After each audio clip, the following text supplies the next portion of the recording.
Happy Thanksgiving, everyone. I want to do a quick video as I continue to weed the garden and prepare it for the winter on winter preparation. I went really long-winded in the last video. There's much better references out there, I'm sure, for winter preparedness. Again, here in Eastern North Carolina, we don't have to do as much because we don't get as cold.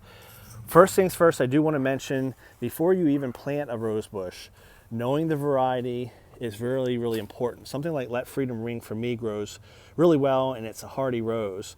If you plant one that is winter tender, you're already swimming upstream as it is. Join the American Rose Society, join your local society. That's where you find out that information. Start with something hardy, especially if you live in a cold area. Learn what rootstocks grow well and learn how to plant it. The variety and how you plant it is important. In the last video I mentioned we grow on Fortuniana here in the south, and this bud union is actually planted above the ground because the benefit of Fortuniana is to be resistant to nematodes. So again, up north you're going to plant that bud union above ground. Down south, this is Multiflora. It's right at the surface of the soil above ground. So that's number one. But this video is going to be real quick. What should you do in the fall? One thing I tend not to do is prune. Even up north, I didn't want to prune too much. It can encourage growth. That wasn't an issue up north because we were cold. But I didn't want to prune because we had a lot of dieback in the winter. And if I cut really low and then we had a harsh winter, my margin for error was even less. So I just let the things grow. And then in the spring, wherever it was black, I would cut away. Whatever was green was left back. Versus again, if you cut really low and you have a bad winter, you may not have a lot of the rose to cut away in the spring. The whole thing might be dead. Here in the south, or if you have some especially tall roses, it might not be a bad idea just to knock them back a little bit. One reason for that is when they get tall like this, they can rock back and forth in the wind, especially if they're taller. So I may give them a light little trim. I'm kind of picky when I do it.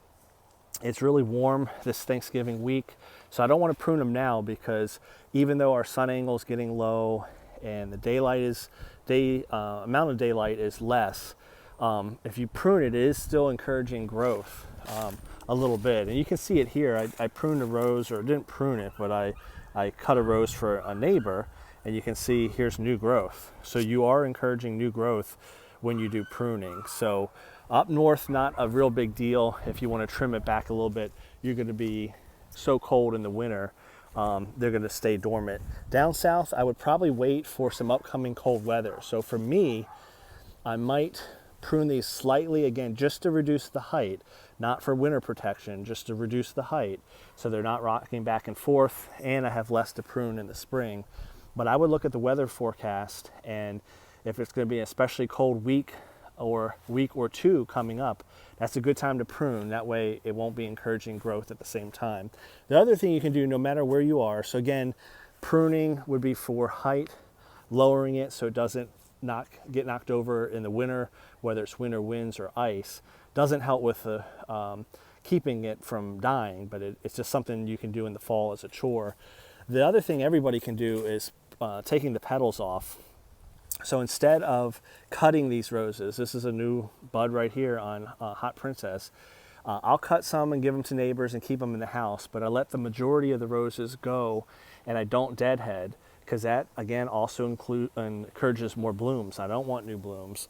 So if I've got a rose that's kind of past its peak, all you do is just pull the petals off, and I don't want to break off this part.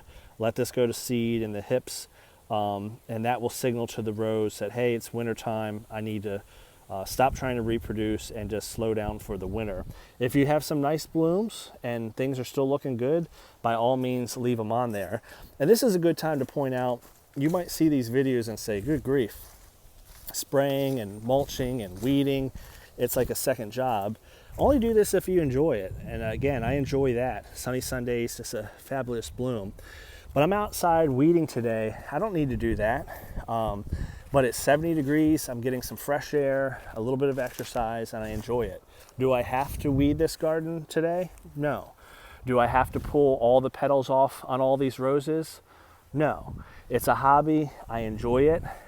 Pulling off petals that can encourage winter protection, because it's signaling to the rose, slow things down, winter's coming. And again, if you're watching this from a warm climate, it's not quite as necessary, but it's still something you can do. And as I mentioned in the last video, if you have a tender variety, or you have a variety that was just planted and it's more susceptible, you might want to do it. That is a lovely Jewel Grace right there. Very, very nice rose. So that's it. The other one went kind of long-winded. Tips for the fall: light pruning to reduce the height so they don't blow around in the wind or break off in the ice storms that we might get. Watch it if you're down south. Wait for a cold period so the roses are more dormant. I know they don't fully go dormant where I live because we remain mild all winter, but wait for a colder period if you can. And then no matter where you are, if you don't deadhead, but you just remove the petals, let them go to seed, that will encourage the rose itself to go to sleep for the winter. And that can help you, especially if you live in a cold climate, especially if you're concerned you're growing a winter tender rose or a new rose. Anything that's not mature is going to be more susceptible to winter damage. Hope everyone's having a good Thanksgiving. As always, I appreciate the comments below. I've been there up north. I've put leaves around the roses. I've covered them. I've pruned down to an inch or two in the spring when we got down to 15 below. So I've been there with you. Share your stories of your winter protection, especially Chicago, Minneapolis, up north. I like to hear them because us down south need to appreciate that some of you really have to go through a lot. That's Let Freedom Ring, to keep those roses going in such harsh climates. We all got challenges for sure, but it's interesting to hear that's Louise Estes, some of the hurdles we have to go to keep these beauties lasting through harsh winters, especially up north. I hope everyone's well. As always, I appreciate the new subscribers.